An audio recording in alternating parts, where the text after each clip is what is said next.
ਅੱਛਾ, ਆਪਾਂ ਅਗਲੇ ਮਸਲੇ ਦੀ ਗੱਲ ਕਰੀਏ, ਬਿਮਾਰੀ ਦੀ ਗੱਲ ਕਰੀਏ ਡਾਕਟਰ ਸਾਹਿਬ, ਗੋਡਿਆਂ ਦੇ ਇਲਾਜ ਦੀ। ਹੂੰ, ਬਹੁਤ ਜ਼ਿਆਦਾ ਹੂੰ, ਇਹ ਬਿਮਾਰੀ ਵੱਧ ਗਈ ਆ।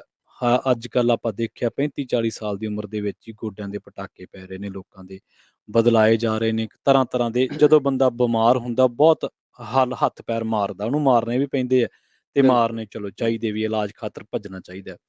ਪਰ ਆਪਾਂ ਹੂੰ, ਇੱਕ ਚੀਜ਼ ਹੋਰ, ਗੁੰਮਰਾਹਕੁਨ ਪ੍ਰਚਾਰ ਹੋਰ ਵੀ ਬੜਾ ਸੁਣਦੇ ਆ ਇਹਦੀ ਬਾਬਤ, ਕਿਉਂਕਿ ਇਲਾਜ ਦੀ ਆੜ ਦੇ ਵਿੱਚ ਨਾ ਤੁਹਾਨੂੰ ਪਤਾ ਕਈ ਤਰ੍ਹਾਂ ਦੇ ਟੋਟਕੇ, ਕਈ ਤਰ੍ਹਾਂ ਦੀਆਂ ਗੱਲਾਂ ਬਾਤਾਂ ਹੂੰ, ਅਸੀਂ ਆਮ ਹੀ ਸੁਣਦੇ ਆ ਵੀ ਜਦੋਂ ਹੂੰ, 4 ਬੰਦਿਆਂ 'ਚ ਬਹਿ ਕੇ ਤੇ ਗੱਲਬਾਤ ਕਰਦੇ ਆ ਜਾਂ ਹੂੰ, ਗੋਡੇ ਦਾ ਕਿਤੇ ਪਟਾਕਾ ਪੈ ਗਿਆ, ਜਰਕ ਨਿਕਲ ਗਿਆ ਵਿੱਚੋਂ, ਹੂੰ, ਉਹ ਕਹਿੰਦੇ ਭਾਈ ਹੂੰ, ਗਰੀਸ ਮੁੱਕ ਗਈ, ਹੁਣ ਤਾਂ ਗਰੀਸ ਦਾ ਕੋਈ ਹੱਲ ਕਰੋ। ਕੋਈ ਹੈ ਇਹ ਜਿਹਾ ਹੂੰ, ਹੱਲ ਹੂੰ। ਗਰੀਸ ਆਲਾ? ਇਹ ਦੇਖੋ ਬ੍ਰਦਰ, ਪਤਾ ਕੀ ਹੈ, ਮੈਂ ਜੀ, ਤੁਹਾਨੂੰ ਦੱਸਦਾ, ਜਿੰਨੇ ਵੀ ਭੈਣ ਭਰਾ ਸੁਣ ਰਹੇ ਨੇ ਬਹੁਤ ਗੌਰ ਨਾਲ ਸੁਣਿਓ, ਤੁਹਾਡੇ ਕੰਮ ਦੀ ਗੱਲ ਹੈ। ਜੀ, ਜੀ। ਇਹ ਹੈਗਾ ਕਿ ਜਦੋਂ ਨਾ ਆਪਾਂ ਕਿਸੇ ਵੀ ਡਾਕਟਰ ਕੋਲ ਜਾਂਦੇ ਆ, ਹੂੰ, ਹੂੰ, ਹੂੰ। ਅੱਜ ਕੱਲ ਇੱਕ ਰਿਵਾਜ ਜਿਹਾ ਹੋ ਗਿਆ ਵੀ ਜਦੋਂ ਡਾਕਟਰ ਕੋਲ ਜਾਣਾ ਤਾਂ ਪਹਿਲਾਂ ਤਾਂ ਚਲੋ ਫੈਮਿਲੀ ਮੈਂਬਰ ਇੱਕ ਅੱਧਾ ਨਾਲ ਜ਼ਰੂਰ ਹੁੰਦਾ, ਕਿਸੇ ਦਾ ਬੇਟਾ ਹੁੰਦਾ, ਹਾਂਜੀ, ਹੈ ਨਾ, ਕਿਸੇ ਹਾਂਜੀ। ਦੇ ਕਿਸੇ ਦਾ ਕੋਈ ਹਸਬੈਂਡ ਵਾਈਫ ਵੀ ਹੁੰਦੇ ਆ। ਜੀ, ਜੀ। ਮਤਲਬ ਉਹ ਨਾ ਜਦੋਂ ਜਾਂਦੇ ਆ ਤਾਂ ਉਹ ਡਾਕਟਰ ਜਿਹੜੇ ਹੈਗੇ ਆ, ਹੂੰ, ਉਹਨਾਂ ਨੂੰ ਆਲਰੇਡੀ ਬਸ ਇੱਕੋ ਗੱਲ ਪਤਾ ਹੁੰਦੀ ਆ ਵੀ ਇਹਨੂੰ ਕਿਸੇ ਨਾ ਕਿਸੇ ਤਰ੍ਹਾਂ ਆਪਰੇਸ਼ਨ ਕਰੀਏ ਆਪਾਂ ਇਹਦਾ। ਹੂੰ, ਕਿਉਂ? ਉਹ ਗੋਡਿਆਂ ਦਾ ਇਲਾਜ ਤਾਂ ਉਹਨਾਂ ਨੂੰ ਵੀ ਪਤਾ ਵੀ ਸਾਡੇ ਕੋਲੇ ਹੈ ਨਹੀਂ, ਸਟੀਰਾਇਡ ਵਗੈਰਾ ਦੇਣੇ ਆ ਉਹਨਾਂ ਨੇ ਜੀ। ਜਾਂ ਫਿਰ ਪੇਨ ਕਿਲਰ ਦੇਣੇ ਆ, ਮਰੀਜ਼ ਨੇ ਉਹੀ ਹਾਏ-ਬੂ ਕਰੀ ਜਾਣੀ ਆ ਹੂੰ, ਤੇ ਉਹ ਕਹਿੰਦੇ ਨੇ ਵੀ ਇਹਦੇ ਗੋਡੇ ਬਦਲੋ ਕਿਸੇ ਤਰ੍ਹਾਂ ਵੀ। ਉਹਨੂੰ ਇੱਕ ਵਾਰੀ ਉਹਦੇ ਕੰਨ 'ਚ ਇਹ ਗੱਲ ਪਾ ਦਿੰਦੇ ਨੇ ਹਾਂਜੀ। ਵੀ ਹੁਣ ਤੁਹਾਡੀ ਨਾ ਉਮਰ ਹੋ ਗਈ, ਤੁਹਾਨੂੰ ਨਾ ਤੁਹਾਡੇ ਗੋਡਿਆਂ 'ਚ ਗਰੀਸ ਖਤਮ ਹੋ ਗਿਆ, ਤੁਸੀਂ ਹੂੰ, ਕੋਸ਼ਿਸ਼ ਕਰੋ ਵੀ ਗੋਡੇ ਬਦਲ ਲਓ। ਜੀ। ਤਾਂ ਉਹ ਜਦੋਂ ਗੱਲ ਨਾ ਜੀ ਪੈ ਗਈ ਦਿਮਾਗ 'ਚ, ਤੁਸੀਂ ਕੋਈ ਵੀ ਗੱਲ ਪਾ ਦਿਓ, ਕਿਸੇ ਨੂੰ ਤੁਸੀਂ ਕਹਿ ਦਿਓ ਅੱਜ ਬਹੁਤ ਸੋਹਣਾ ਲੱਗਦਾ, ਉਹ 10 ਵਾਰ ਸ਼ੀਸ਼ਾ ਦੇਖੂਗਾ ਹੂੰ, ਕਿਉਂਕਿ ਦਿਮਾਗ ਹੈ, ਉਹਨੇ ਗੱਲ ਕੈਚ ਕਰਨੀ ਆ। ਹੂੰ, ਤਾਂ ਉਹ ਉਸੇ ਤਰ੍ਹਾਂ ਉਹ ਜਦੋਂ ਦਿਮਾਗ 'ਚ ਇੱਕ ਗੱਲ ਪੈ ਗਈ, ਫਿਰ ਉਹ ਘਰੇ ਆ ਕੇ ਗੱਲ ਕਰਦੇ ਨੇ। ਆਪਦੇ ਹੂੰ, ਪਰਿਵਾਰ 'ਚ ਵੀ ਐਂ ਡਾਕਟਰ ਨੇ ਕਹਿ ਦਿੱਤਾ, ਗੱਲ ਤੁਰ ਪਈ ਨਾ ਜੀ ਘਰ ਦੇ ਵਿੱਚ। ਜਦੋਂ ਹੂੰ, ਗੱਲ ਤੁਰ ਪਈ, ਫਿਰ ਉਹ ਮੁੰਡਾ ਕਹਿੰਦਾ ਠੀਕ ਹੈ ਬਾਪੂ ਜੀ, ਮੈਂ ਤੁਹਾਡਾ ਆਪਰੇਸ਼ਨ ਕਰਵਾਊਂਗਾ, ਕੋਈ ਐਸੀ ਗੱਲ ਨਹੀਂ, ਹੈ ਨਾ। ਹੂੰ, ਕਿਉਂ ਮੁੰਡਾ ਇਸ ਗੱਲ ਨੂੰ ਕਹਿੰਦਾ ਲੋਕ ਇਲਾਜ ਵੀ ਰੱਖਣੀ ਹੈ ਵੀ ਲੋਕ ਕੀ ਕਹਿਣਗੇ, ਹੂੰ। ਗੁਆਂਢੀ ਕੀ ਕਹਿਣਗੇ ਵੀ ਮੁੰਡਾ ਆਪਦੇ ਫਰਜ਼ ਨਹੀਂ ਪੂਰਾ ਕਰ ਰਿਹਾ, ਬਾਪੂ ਦੇ ਗੋਡੇ ਬਦਲਣ ਵਾਲੇ ਆ। ਜੀ, ਤੇ ਜੀ। ਬਾਪੂ ਇਸ ਗੱਲ ਨੂੰ ਰੋਂਦਾ ਵੀ ਮੇਰਾ ਮੁੰਡਾ ਦਿਨ ਰਾਤ ਮਰ ਕੇ ਪੈਸੇ ਕਮਾਉਂਦਾ ਹੈ ਹਾਂਜੀ। ਵਿਚਾਰਾ, ਤੇ ਇੰਨਾ ਪੈਸਾ ਲੱਗ ਜੂ, ਮੈਨੂੰ ਹੂੰ, ਆਪਰੇਸ਼ਨ ਦੀ ਐਡੀ ਲੋੜ ਵੀ ਨਹੀਂ, ਮੈਂ ਤੁਰਿਆ ਫਿਰਦਾ, ਜੀ। ਹੈਨਾ। ਉਹਨੂੰ ਵਿਚਾਰੇ ਨੂੰ ਆਪਦੇ ਮੁੰਡੇ ਦਾ ਫਿਕਰ ਹੁੰਦਾ, ਮੁੰਡੇ ਨੂੰ ਦੁਨੀਆਦਾਰੀ ਦਾ ਫਿਕਰ ਵੀ ਹੁੰਦਾ, ਨਾਲ ਪਿਓ ਦਾ ਵੀ ਫਿਕਰ ਹੁੰਦਾ। ਹਾਂਜੀ। ਉਹ ਹੌਲੀ ਹੌਲੀ ਗੱਲ ਜਿਹੜੀ ਆ ਉਹ ਘਰ ਦੇ ਵਿੱਚ ਤੁਰਦੀ ਤੁਰਾਉਂਦੀ ਅਖੀਰ ਬਾਪੂ ਨੂੰ ਆਪਰੇਸ਼ਨ ਥੀਏਟਰ ਤੱਕ ਲਾਈ ਜਾਂਦੇ ਆ।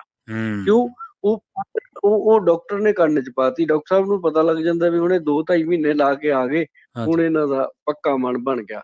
ਉਹ ਹੂੰ, ਜਾਂਦੇ ਹੀ ਆਪਦਾ ਹਿਸਾਬ ਕਿਤਾਬ ਸਮਝਾ ਦਿੰਦੇ ਆ ਤੇ ਅਗਲਾ ਕਹਿੰਦਾ ਚਲੋ ਜੀ ਕਰੋ। ਉਦੋਂ ਹੂੰ, ਬਾਅਦ ਕੀ ਹੁੰਦਾ, ਫਿਰ ਉਹ ਸਾਡੇ ਵਰਗੇ ਜਿਹੜੇ ਵੈਦ ਨੇ ਉਹਨਾਂ ਦੀ ਸਲਾਹ ਲੈਂਦੇ ਨੇ ਵੀ ਗੋਇਲ ਸਾਹਿਬ ਅਸੀਂ ਗੋਡੇ ਤਾਂ ਬਦਲ ਲਏ, ਜੀ। ਹੁਣ ਵੀ ਇਹ 'ਚ ਬੜਾ ਪ੍ਰੋਬਲਮ ਰਹਿੰਦਾ, ਹੁਣ ਕੀ ਕਰੀਏ? ਵੀ ਹੂੰ, ਹੁਣ ਸਟੀਲ ਦੇ ਉੱਤੇ ਸਾਡਾ ਕੀ ਕੀ ਕੰਮ ਬਈ, ਸਟੀਲ ਤੇ ਤੇਲ ਤਾਂ ਕੰਮ ਨਹੀਂ ਕਰੂਗਾ। ਨਹੀਂ ਜਿਹੜਾ ਕਰਦਾ। ਹੁਣ ਨਕਲੀ ਗੋਡਾ ਉਹਦੇ ਨਾਲ ਤੇਲ ਕੰਮ ਕਰੇ, ਨਾ ਕਰੀਮ ਕੰਮ ਕਰੇ, ਜੀ, ਨਾ ਬਿਲਕੁਲ। ਕੋਈ ਗਰੀਸ ਕੰਮ ਕਰੇ, ਹੂੰ, ਹੈਨਾ। ਤੇ ਉਹ ਪਹਿਲਾਂ ਹੀ ਕੰਮ ਕਰਦੀਆਂ ਨੇ ਚੀਜ਼ਾਂ। ਪਰ ਹੂੰ, ਮੈਂ ਇੱਕ ਸਲਾਹ ਜ਼ਰੂਰ ਦਊਂਗਾ ਆਪਦੇ ਕੋਲੋਂ, ਕਿਉਂਕਿ ਰਿਹਾ ਨਹੀਂ ਜਾਂਦਾ। ਜੀ। ਮੇਰੇ ਕੋਲੇ ਘੱਟੋ ਘੱਟ ਹੂੰ, ਰੋਜ਼ ਦੇ ਤੁਸੀਂ ਮੰਨ ਕੇ ਚੱਲਿਓ 7 ਤੋਂ 800 ਟੈਲੀਫੋਨ ਹੈ ਜੀ, 700-800 ਟੈਲੀਫੋਨ, ਜੀ, ਜਿਹੜਾ ਜੀ, ਸਿਰਫ ਗੋਡਿਆਂ ਦੇ ਦਰਦ, ਗੋਡਿਆਂ ਦੇ ਗੈਪ, ਜੋੜਾਂ ਦੇ ਦਰਦ ਵਾਸਤੇ ਆਉਂਦਾ। ਔਰ ਜੀ। ਆਪਣੀ ਇੱਕ ਵੱਡੀ ਟੀਮ ਹੈ 100-150 ਲੋਕਾਂ ਦੀ ਜਿਹੜੀ ਟੈਲੀਫੋਨ ਅਟੈਂਡ ਕਰਦੀ ਹੈ। ਹੂੰ, ਹੂੰ, ਤਾਂ ਉਹਦੇ ਵਿੱਚ ਇਹੀ ਚੀਜ਼ ਮੈਂ ਸਮਝਾਉਂਦਾ ਰਹਿੰਦਾ ਜੀ। ਕਿ ਸਭ ਤੋਂ ਪਹਿਲਾਂ ਤੁਹਾਡੇ ਗੋਡੇ 'ਚ ਅਗਰ ਕੋਈ ਦਰਦ ਹੋ ਰਿਹਾ, ਤੁਸੀਂ ਆਪਦੇ ਘਰ ਦੇ ਨੇੜੇ-ਤੇੜੇ ਦੇਖੋ, ਚਾਹੇ ਚਾਹੇ ਹੂੰ, ਤੁਸੀਂ ਆਪਦੇ ਕਿਤੇ ਆਸ-ਪਾਸ ਦੇਖੋ, ਆਯੁਰਵੈਦਿਕ ਦਾ ਡਾਕਟਰ ਦੇਖੋ। ਜਿਹੜਾ ਹੂੰ, ਆਯੁਰਵੈਦਿਕ 'ਚ ਕੰਮ ਕਰਦਾ ਹੋਵੇ, ਸਟੀਰੋਇਡ ਕੁੱਟ ਕੇ ਨਾ ਖਵਾਉਂਦਾ ਹੋਵੇ। ਜੀ, ਉਹ ਜੀ। ਤੁਸੀਂ ਡਾਕਟਰ ਜਿਹੜਾ ਹੈਗਾ ਉਹਦੀ ਤੁਸੀਂ ਸਲਾਹ ਲਓ, ਇੰਨੀ ਕੁ ਅਕਲ ਆਪਾਂ ਸਾਰਿਆਂ ਨੂੰ ਹੁੰਦੀ ਆ ਵੀ ਹੂੰ, ਸਾਹਮਣੇ ਜਿਹੜਾ ਇਨਸਾਨ ਸੱਚਮੁੱਚ ਮਤਲਬ ਕਿ ਉਹ ਡਿਵੋਟੀ ਹੈ ਆਪਦੇ ਕੰਮ ਨੂੰ, ਜੀ। ਸੱਚਮੁੱਚ ਉਹ ਇੱਕ ਡਾਕਟਰ ਵੈਦ ਦੀ ਤਰ੍ਹਾਂ ਕੰਮ ਕਰ ਰਿਹਾ ਇਮਾਨਦਾਰੀ ਨਾਲ, ਜਾਂ ਉਹਦਾ ਕੰਮ ਸਿਰਫ ਪੈਸੇ ਤੱਕ ਆ, ਤਾਂ ਉਹ ਚੀਜ਼ ਸਾਨੂੰ ਅਕਲ ਹੈਗੀ ਸੋਚਣ ਸਮਝਣ ਦੀ, ਸਾਰਿਆਂ ਕੋਲੇ ਹੈਗੀ ਆ, ਜੀ। ਹੈਨਾ। ਤਾਂ ਉਹਨੂੰ ਜਦੋਂ ਤੁਸੀਂ ਕਰਨਾ, ਤਾਂ ਗੋਡਿਆਂ ਦੇ ਵਿੱਚ ਗੈਪ ਦੀ ਗੱਲ ਕਰਦੇ ਆ, ਗਰੀਸ ਦੀ ਗੱਲ ਕਰਦੇ ਆ, ਗਰੀਸ ਮੁੱਕ ਗਿਆ ਜੀ, ਕੀ ਹੈ? 2 ਗੋਡਿਆਂ ਦਾ ਜੁਆਇੰਟ ਆ ਉੱਪਰੋਂ ਥੱਲਿਓਂ, ਹੂੰ, ਉਹਦੇ ਵਿੱਚ ਇੱਕ ਰੱਬ ਨੇ ਕੁਸ਼ਨ ਦਿੱਤਾ। ਹੂੰ, ਜਿਹੜਾ ਕੁਸ਼ਨ ਦਿੱਤਾ, ਕੁਸ਼ਨ ਫਸਾ ਕੇ ਆਲੇ-ਦੁਆਲੇ ਲਿਗਾਮੈਂਟ ਲਗਾਏ, ਉਹਦੇ ਉੱਪਰ ਇੱਕ ਚੱਪਣੀ ਰੱਖਤੀ ਗੋਡੇ ਨੂੰ, ਦੇਖੋ ਕਿੰਨੀ ਸੇਫਟੀ ਦਿੱਤੀ ਆ। ਕਿਉਂਕਿ ਹਾਂਜੀ। ਰੱਬ ਨੂੰ ਪਤਾ ਸੀ ਵੀ ਗੋਡੇ ਦੇ ਦਮ ਤੇ ਹੀ ਇਨਸਾਨ ਹੈ। ਹੂੰ, ਜਿੱਡੀਆਂ ਮਰਜ਼ੀ ਛਾਲਾਂ ਮਾਰ ਲਵੇ, ਮਿਲਖਾ ਸਿੰਘ ਵਾਂਗੂ ਦੌੜ ਲਵੇ, ਜੋ ਮਰਜ਼ੀ ਕਰ ਲਵੇ, ਗੋਡੇ ਨੇ ਕੰਮ ਕਰਨਾ ਉਹਦਾ, ਹੂੰ, ਹੈਨਾ। ਤੇ ਉਹ ਜਿਹੜਾ ਗੋਡਾ ਹੈ, ਉਹਦੇ ਉੱਤੇ ਉਹਨੇ ਇੰਨੀ ਕਵਰੇਜ ਦਿੱਤੀ ਤੇ ਉਹ ਜਿਹੜਾ ਫਲੂਇਡ ਹੈ ਅੰਦਰੋਂ, ਹੂੰ, ਹੂੰ, ਜਦੋਂ ਆਪਾਂ ਖਾਣਾ ਪੀਣਾ ਗਲਤ ਖਾਵਾਂਗੇ, ਜੀ, ਜੀ। ਜਿਵੇਂ ਹੁਣ ਬਰਗਰ, ਪੀਜ਼ਾ ਖਾਇਆ, ਉੱਤੋਂ ਕੋਲਡ ਡਰਿੰਕ ਪੀ ਲਿਆ, ਹੂੰ, ਸਾਡੇ ਅੰਦਰ ਗਿਆ ਕੀ, ਮਿਨਰਲ ਤਾਂ ਗਿਆ ਹੀ ਨਹੀਂ, ਕੋਈ ਤਾਕਤ ਹੂੰ, ਕੋਈ ਗਈ ਨਹੀਂ।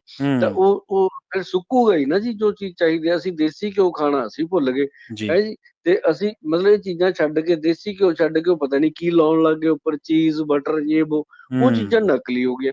ਅਸਲੀ ਚੀਜ਼ ਭੁੱਲ, ਇਸ ਕਰਕੇ ਪ੍ਰੋਬਲਮ ਆ ਰਹੀ ਹੈ। ਨਾ ਖੱਟੀ ਲੱਸੀ ਪੀਣ ਨੂੰ ਮਿਲਦੀ ਹੈ, ਨਾ ਚਾਟੀ ਦੀ ਲੱਸੀ ਪੀਣ ਨੂੰ ਮਿਲਦੀ ਹੈ, ਨਾ ਚੱਜ ਦਾ ਦਹੀਂ ਮਿਲ ਰਿਹਾ। ਹੂੰ, ਬੰਦਾ ਖਾਏ ਤਾਂ ਅੰਦਰ ਚਿਕਨਾਈ ਕਿੱਥੋਂ ਆਏ? ਜੀ ਬਿਲਕੁਲ। ਤਾਂ ਉਹਦੇ ਵਾਸਤੇ ਵੀ ਆਯੁਰਵੇਦ ਨੂੰ ਅੱਗੇ ਆਉਣਾ ਪਿਆ। ਹੂੰ, ਜਿਹੜੀ ਪੇੜਾਂ ਨੂੰ ਗੋਂਦ ਲੱਗਦੀ ਆ, ਉਹਦੇ ਵਿੱਚ ਇੱਕ ਗੋਂਦ ਹੈ ਸਭ ਤੋਂ ਬੈਸਟ, ਕਾਲਾ ਗੋਂਦ। ਜੀ, ਗੋਂਦ ਸ਼ੀਆ ਵੀ ਕਿਹਾ ਗਿਆ ਇਹਨੂੰ। ਠੀਕ ਹੈ ਇਹ ਜੀ। ਕਾਲਾ ਗੋਂਦ, ਜੇ ਤੁਸੀਂ ਕਦੇ ਪਹਾੜਾਂ 'ਚ ਜਾਂਦੇ ਹੋ, ਹਿਮਾਚਲ ਵੱਲ ਜਾਂ ਕਿਤੇ ਵੀ ਪਹਾੜ ਵੱਲ, ਹੂੰ, ਉੱਥੇ ਨਾ ਬੜੇ ਲੰਬੇ ਲੰਬੇ ਚੀਲ ਦੇ ਪੈੜ ਖੜੇ ਹੁੰਦੇ ਆ, ਬਹੁਤ ਜੀ, ਬੜੇ ਉੱਚੇ ਉੱਚੇ ਪੇੜ ਲੱਗੇ ਹੁੰਦੇ ਆ। ਜੀ, ਉਹ ਜਿਹੜੇ ਪੇੜ ਹੁੰਦੇ ਆ, ਉਹ ਇੰਨੇ ਕੁ ਸਟਰੋਂਗ ਹੈ, ਉਹਦੀ ਜਿਹੜੀ ਗੂੰਦ ਹੈ ਉਹਨੂੰ ਹੂੰ, ਕਾਲਾ ਗੋਂਦ ਕਿਹਾ ਗਿਆ। ਉਹ ਗੋਂਦ ਲੈ ਕੇ ਉਹਦਾ ਕੈਪਸੂਲ ਬਣਿਆ, ਵੈਦਵਾਨ ਗੋਂਦਸੀਆ ਕੈਪਸੂਲ, ਕਾਲਾ ਗੋਂਦ ਦਾ। ਤੇ ਹੂੰ, ਉਹਦੇ ਨਾਲ ਜਟਾਮਾਂਸ਼ੀ ਦੀ ਰੇਸ਼ੋ ਦੇ ਕੇ ਸਾਡੇ ਵੈਦ ਜੀ ਨੇ ਉਹਨੂੰ ਤਿਆਰ ਕੀਤਾ। ਔਰ ਹੂੰ, ਸਾਡੇ ਇੰਨੇ ਪੇਸ਼ੈਂਟ ਆ, ਜਿਵੇਂ 700-800 ਫੋਨ ਆਉਂਦਾ ਨਾ ਜੀ, ਤਾਂ ਘੱਟੋ ਘੱਟ ਉਹਦੇ ਵਿੱਚੋਂ 200-250 ਪੇਸ਼ੈਂਟ ਦੀ ਦਵਾਈ ਡੇਲੀ ਜਾਂਦੀ ਆ। ਜੀ, ਔਰ ਉਹ ਸਿਰਫ ਅਸੀਂ ਸਿੰਪਲ ਦਵਾਈਆਂ ਦਿੰਦੇ ਆ, ਕੋਈ ਉਹਨਾਂ ਨੂੰ ਐ ਨਹੀਂ ਵੀ ਆਹ ਵੀ ਖਾਓ ਜੀ, ਉਹ ਵੀ ਕਰੋ ਜੀ, ਜਾਂ ਲੱਖਾਂ ਰੁਪਇਆ ਲੱਗ ਜੂ, ਮਤਲਬ ਇਹ ਹੂੰ, ਨਹੀਂ। ਹੂੰ, ਹੂੰ, ਥੋੜੇ ਜਿਹੇ ਪੈਸਿਆਂ 'ਚ ਇਲਾਜ ਹੋ ਜਾਂਦਾ। ਜੀ, ਔਰ ਉਹੀ ਡਾਕਟਰ ਕਹਿ ਦਿੰਦਾ, ਜਿਹੜਾ ਡਾਕਟਰ ਉਹਨਾਂ ਨੂੰ ਕਹਿ ਰਿਹਾ ਹੁੰਦਾ ਵੀ ਅੱਜ ਇਹ ਆਪਰੇਸ਼ਨ ਕਰਾਓ, ਨਹੀਂ ਤਾਂ ਜਮਾਂ ਹੀ ਕੰਮ ਖੜ ਜੂ, ਹੈਨਾ। ਹੂੰ, ਉਹੀ ਡਾਕਟਰ ਫਿਰ 3-4 ਮਹੀਨਿਆਂ 'ਚ ਕਹਿਣ ਲੱਗ ਜਾਂਦਾ ਵੀ ਹੁਣ ਨਹੀਂ ਜੀ, ਹਲੇ ਤੁਹਾਨੂੰ ਲੱਗਦੀ, ਰਿਕਵਰੀ ਹੋ ਰਹੀ ਹੈ, ਵਧੀਆ ਖੁਰਾਕ ਖਰੂਕ ਖਾ ਰਹੇ ਹੋ ਤਾਂ ਠੀਕ ਹੋ ਰਹੇ ਨੇ ਤੁਹਾਡੇ ਗੋਡੇ, ਤਾਂ ਹਲੇ ਆਪਾਂ ਨੂੰ ਲੋੜ ਨਹੀਂ। ਠੀਕ ਹੋਣ ਦਾ ਮਤਲਬ ਕੀ ਹੈ?